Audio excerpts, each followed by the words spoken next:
नमस्कार दोस्तों, the learner point में आप सभी का स्वागत है। दोस्तों अपन कर रहे थे राजस्थान अध्ययन, और राजस्थान अध्ययन में दोस्तों अपन ने कक्षा 6 है वो लगभग पूरी कर ली है। आज छठी क्लास है वो पूरी करवा दी जाएगी। और यहाँ पर आप देख सकते हैं दोस्तों, छठी क्लास के पहले मैंने आपको थ्योरी पढ़ाई थी, उसके बाद वस्तुनिष्ठ प्रश्न अपन हल कर रहे हैं। आज दोस्तों ये कक्षा 6 का अंतिम वीडियो होगा, यानी राजस्थान अध्ययन है उसको दोस्तों अब आपको बुक को पढ़ने की आवश्यकता नहीं है। सारे के सारे वस्तुनिष्ठ प्रश्न है वो मैं हल आज कंप्लीट करवा दूंगा, ठीक है। कल दोस्तों 6 वीडियो मर्ज करके एक मैराथन वीडियो आएगा वस्तुनिष्ठ का। उस वीडियो को आप बाद में बार बार देखना। छठी क्लास आपको पढ़ने की आवश्यकता नहीं है। जैसे बाढ़ की खाल निकालते हैं वैसे दोस्तों मैंने पूरी बुक का निचोड़ निकाल डाला है। तो चलिए दोस्तों आज की क्लास अपन शुरू करते हैं। इससे पहले आपसे निवेदन है कि आपने चैनल को सब्सक्राइब नहीं किया तो सब्सक्राइब कर लें, और साथ ही वीडियो को दोस्तों ज़्यादा से ज़्यादा आपको शेयर भी करना है।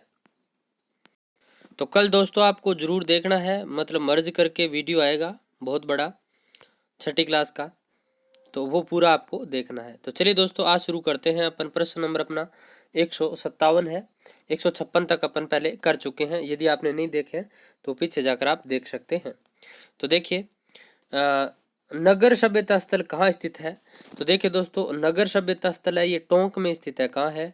टोंक में है। नगरी सभ्यता स्थल आपसे पूछ ले तो चित्तौड़गढ़ में है। कहाँ है? चित्तौड़गढ़ में। अब अन्य सभ्यता स्थल अपन देख लेते हैं दोस्तों। सोंती है ये बीकानेर में है। सुनारी झुंझुनू में पड़ता है। बेराठ जयपुर में पड़ता है। रेड टोंक में पड़ता है। दर भरतपुर में पड़ता है। गणेश्वर सीकर कांतली नदी के किनारे पड़ता है दोस्तों, कांतली नदी।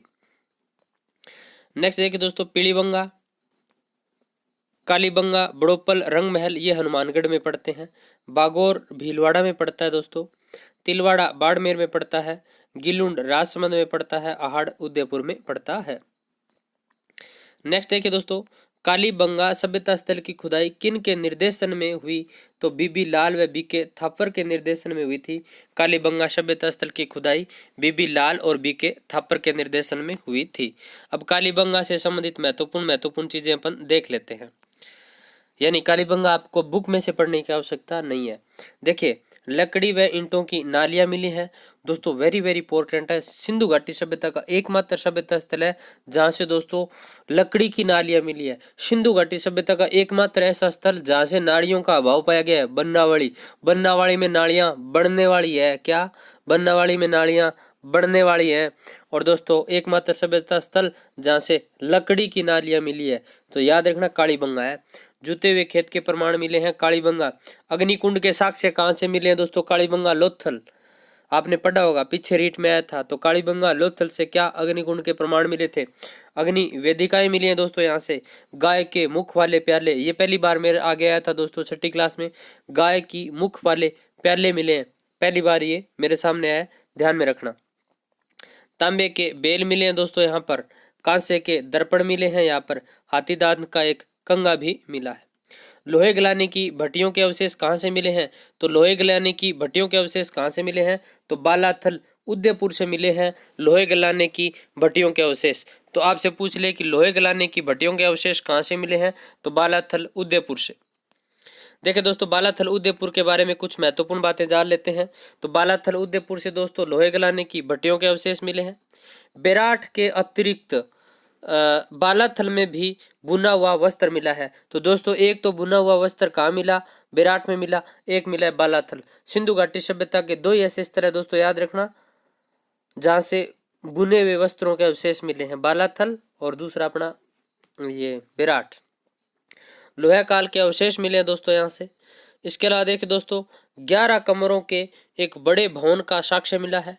कर्ण फूल मिले हैं, बाण मिले हैं, छेनी मिली है, कुल्हाड़ी मिली है, चाकू तांबे के मिले हैं। मिश्रित अर्थव्यवस्था के साक्ष्य यहाँ पर मिले हैं। मिश्रित अर्थव्यवस्था का मतलब है दोस्तों यहाँ पशुपालन भी होता था, कृषि भी होती थी और उद्योगों का भी सिस्टम था। तो मिश्रित अर्थव्यवस्था के साक्ष्य यहाँ से मिले हैं। नेक्स्ट है दोस्तों बड़े कमरे दोस्तों, एक बड़ा मकान बना लिया अपन ने और इसके बीच में दोस्तों बांस की पर्दी से इसको दो बना देना। ऐसे सिस्टम कहाँ मिला था? तो हाड़ उदयपुर में। यानी बड़े कमरे के बीच में बांस की पट्टी पर मिट्टी चढ़ाकर उस पर छोटे छोटे कमरों में विभाजित कर दिया जाता था। तो ये आहड़ उदयपुर की विशेषता है। कहाँ की? आहड़ उदयपुर। देखिए आहड़ आहड़ उदयपुर को धूलकोट या आगाड़पुर के नाम से जाना जाता है। बेड़च नदी के किनारे है। ताम्रवती नगरी कहते हैं इसको। देखिए मकान में 4 से 6 चूल्हे मिले हैं दोस्तों। संयुक्त परिवार का मतलब ये यहाँ पर साक्ष्य मिलता है। भट्टीनुमा चूल्हा मिला है दोस्तों। 6 तांबे की मुद्राएं मिली हैं। तो ये चीजें आपको ध्यान में रखनी है बालाथल के बारे में। आहड़ व गणेश्वर सभ्यताएं ताम्र काल की थी। तो लोहे कालीन इतिहास को जानने वाले स्थल कौन कौन से हैं? तो आहड़ व गणेश्वर सभ्यता ताम्र पाषाण काल की थी।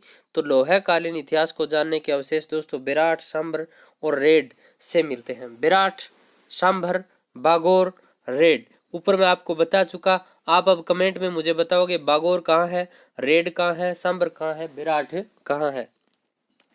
देखिए 36 तांबे की मुद्राएं किस सभ्यता स्थल से मिली है? तो दोस्तों विराट से मिली है।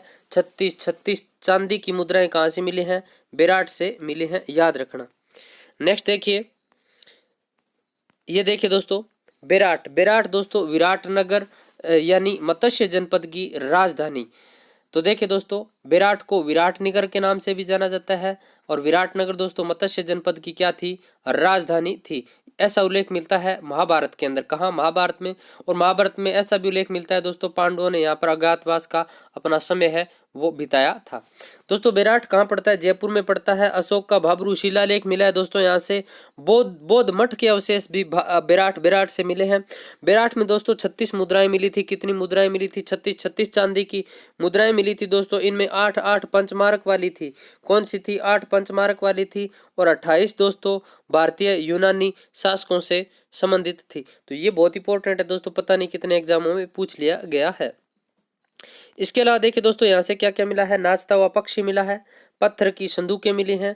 लोहे की किले मिली हैं। हाथ से बना हुआ वस्त्र मिला है।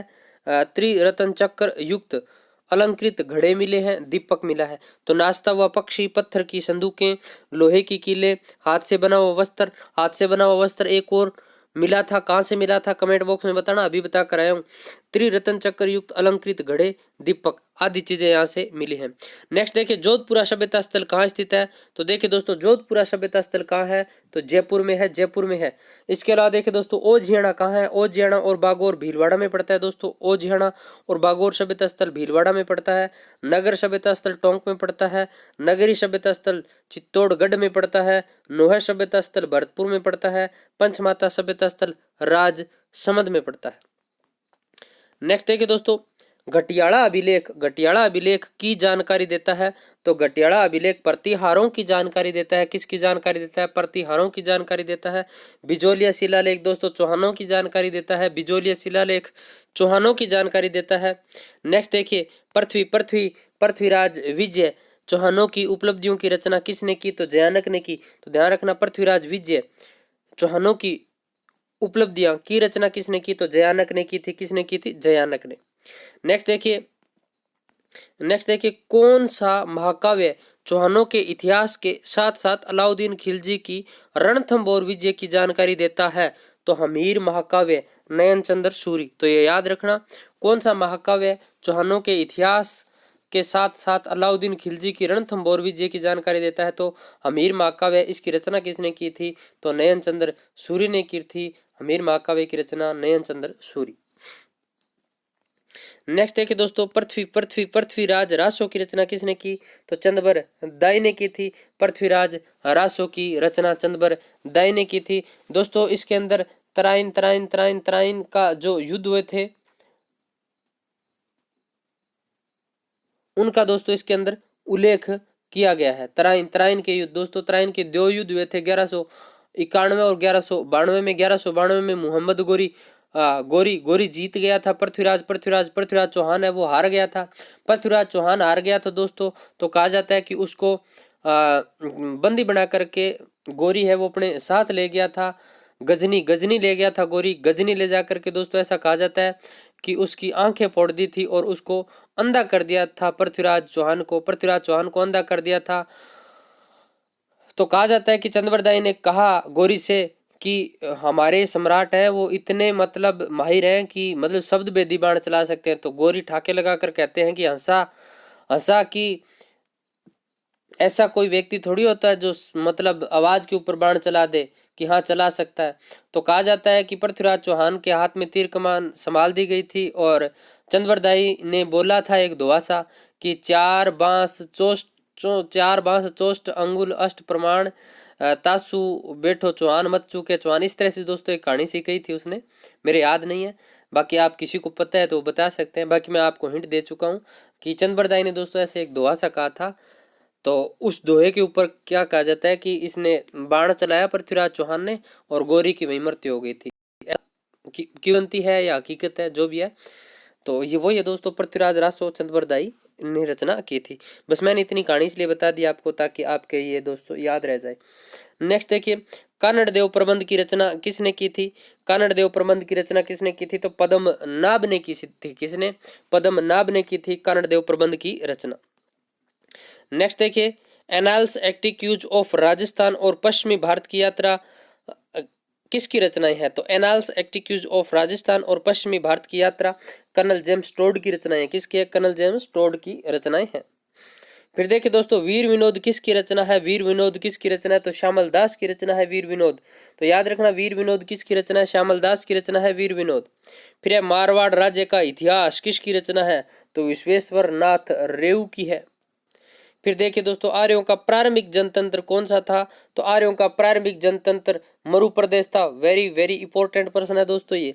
बीकानेर, नागौर, चूरू, जैसलमेर, बाड़मेर का कुछ क्षेत्र दोस्तों मरु प्रदेश के अंतर्गत आता था। अब देखिए दोस्तों, महाकाव्यकालीन राजस्थान के प्रमुख क्षेत्र कौन कौन से थे? तो उनके बारे में अपन देख लेते हैं नीचे। देखिए दोस्तों, उस टाइम मरुकांतर प्रदेश था। तो मरुकांतर प्रदेश है ये दोस्तों आर्यों का प्रारंभिक जनतंत्र था। कालांतर में दोस्तों इसका विस्तार हुआ था कुरु, मद्र, जांगल प्रदेश के रूप में। तो ये चीज आप ध्यान में रखना, मरुकांतर आर्यों का प्रारंभिक जनतंत्र, कालांतर में इसका विस्तार कुरु, मद्र और जांगल के रूप में हुआ। आगे देखिए दोस्तों, जांगल प्रदेश कौन सा था दोस्तों? बीकानेर, नागौर, जोधपुर का कुछ भाग दोस्तों जांगल प्रदेश के अंतर्गत आता था। जांगल प्रदेश की राजधानी अहिछत्रपुर थी। कौन सी थी? अहिछत्रपुर थी। कहा जाता है कि बलराम और भगवान कृष्ण जी है वो द्वारिका जा रहे थे, तो दोस्तों इसी क्षेत्र से होकर के वो द्वारिका गए थे। फिर देखिए दोस्तों, मत्स्य जनपद का उल्लेख, मत्स्य जनपद है इसका दोस्तों उल्लेख ऋग्वेद के अंदर मिलता है।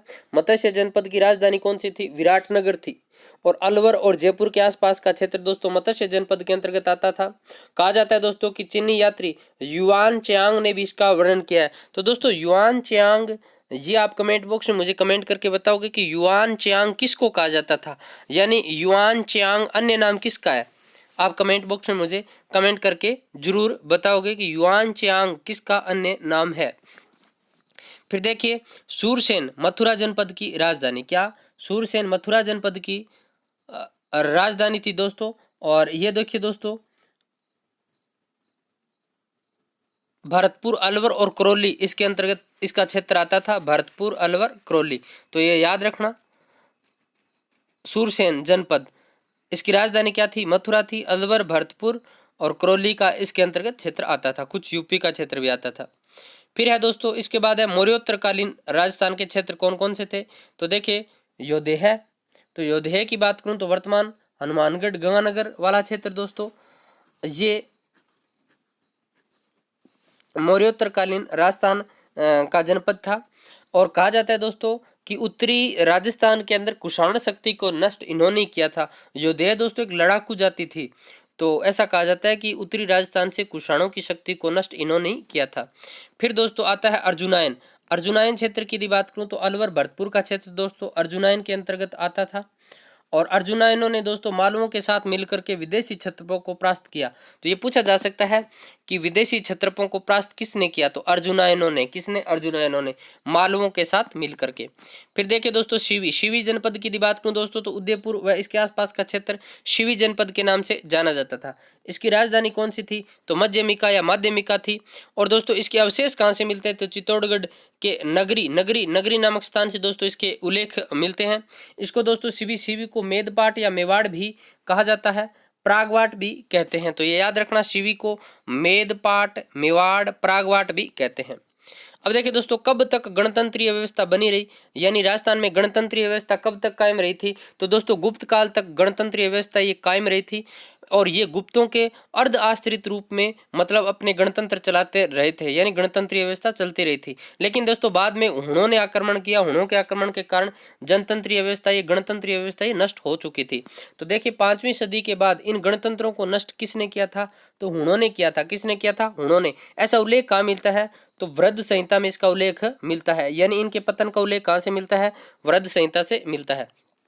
बाद में आगे चल करके दोस्तों नए जनपदों का यानी निर्माण होता है, और इनकी नई सीमाएं बनती है, छोटे छोटे गणतंत्र दोबारा बनते हैं। तो देखिए एक आता है सबसे पहले मेवाड़। मेवाड़ की यदि बात करूं दोस्तों, तो मेवाड़, चित्तौड़गढ़, उदयपुर, प्रतापगढ़, राजसमंद, भीलवाड़ा, ये क्षेत्र दोस्तों मेवाड़ के अंतर्गत आता था। मेवाड़ पर शासन किसने किया था? तो गुहिल सिसोदिया वंश ने दोस्तों लंबे टाइम तक यहाँ पर शासन किया था। और राजधानी क्या क्या रही थी? तो नागदा रही थी, आहड़ रही थी, कल्याणपुर रही थी, चित्तौड़गढ़ रही थी, कुंभलगढ़ रही थी, चावंड रही थी। बोली कौन सी थी इनकी? मेवाड़ी बोली थी दोस्तों। कौन सी बोली थी? मेवाड़ी बोली थी, ध्यान रखना, मेवाड़ी बोली। नेक्स्ट देखिए दोस्तों, वागड़। वागड़ क्षेत्र कौन सा कहलाता है दोस्तों? तो वागड़ डूंगरपुर और बांसवाड़ा का क्षेत्र दोस्तों वागड़ कहलाता है, और यहाँ की बोली दोस्तों बागड़ी, बागड़ी कहलाती है। कौन सी? बागड़ी। और दोस्तों बांसवाड़ा और डूंगरपुर क्षेत्र की बोली भी बागड़ी, बागड़ी, बागड़ी। और दोस्तों एक अपने नोहर और ये अपने तारानगर, चूरू के आसपास का इधर मतलब थोड़ा हमारा इधर साइड का जो क्षेत्र है दोस्तों, झुंझुनू से इधर का, यहाँ पर भी दोस्तों बागड़ी बोली बोली जाती है। इस क्षेत्र को बागड़ बोला जाता है। तो ये भी आप ध्यान में रखना, राजस्थान में ऐसा उल्लेख दे रखा है। तो बाकी आप डूंगरपुर बांसवाड़ा क्षेत्र बोली वागड़ी। नेक्स्ट देखिए दोस्तों मारवाड़। मारवाड़ दोस्तों मरु प्रदेश, मरु प्रदेश 7वीं सदी में मंडोर, जोधपुर पर गुर्जर प्रतिहारों ने शासन किया। बाद में दोस्तों राठौड़ों ने इस पर अधिकार कर लिया था। हाड़ौती दोस्तों, हाड़ौती की बात करूं तो हाड़ौती कोटा व बूंदी का क्षेत्र, कोटा व बूंदी का क्षेत्र दोस्तों हाड़ौती क्षेत्र कहलाता था। फिर देखिए दोस्तों ढूंढाड़। ढूंढाड़ दोस्तों जयपुर व इसके आसपास का क्षेत्र ढूंढाड़ कहलाता था, और उनकी भाषा ढूंढाड़ी थी, यानी बोली ढूंढाड़ी थी। मेवात, मेवात दोस्तों, मेवात अलवर भरतपुर का क्षेत्र, हसन का मेवाती दोस्तों यहीं का था। नेक्स्ट देखिए माल। माल, माल या वल, वल, वल दोस्तों, माल या मांड, सॉरी मांड, मांड, मांड या वल, वल दोस्तों जैसलमेर का क्षेत्र माल या वल, वल के नाम से जाना जाता था। जोधपुर का दक्षिणी भाग गुर्जरत्रा, गुर्जरत्रा के नाम से जाना जाता था। तो जोधपुर का दक्षिणी भाग गुर्जरत्रा के नाम से जाना जाता था। ब्यावर व अजमेर के आसपास का भाग मेरवाड़ा के नाम से जाना जाता था। दोस्तों अपनी 6ठी क्लास है ये कंप्लीट हो गई है। 6ठी क्लास आपको अब बुक पढ़ने की आवश्यकता नहीं है, पहले मैंने आपको बुक पढ़ाई। अब दोस्तों 6ठी क्लास के सारे वस्तुनिष्ठ मैंने आपको प्रश्न करवा दिए हैं। 6 वीडियो बने हैं, 6 वीडियो आप देखना। कल दोस्तों इन 6 वीडियो को मर्ज करके एक मैराथन वीडियो बन जाएगा। 6ठी क्लास आपको देखने की जरूरत नहीं है, एक एक प्रश्न मैंने निकाल दिया है। उसके बाद दोस्तों कल शाम से 7वीं क्लास का एक एक लेसन आएगा। जैसे ही 7वीं क्लास पूरी हो जाएगी वैसे ही दोस्तों उसके वस्तुनिष्ठ कर लेंगे। फिर दोस्तों ऐसे 8वीं, ऐसे 9वीं, ऐसे 10वीं अपनी हो जाएगी। तो मिलते हैं दोस्तों कल फिर नए वीडियो के साथ।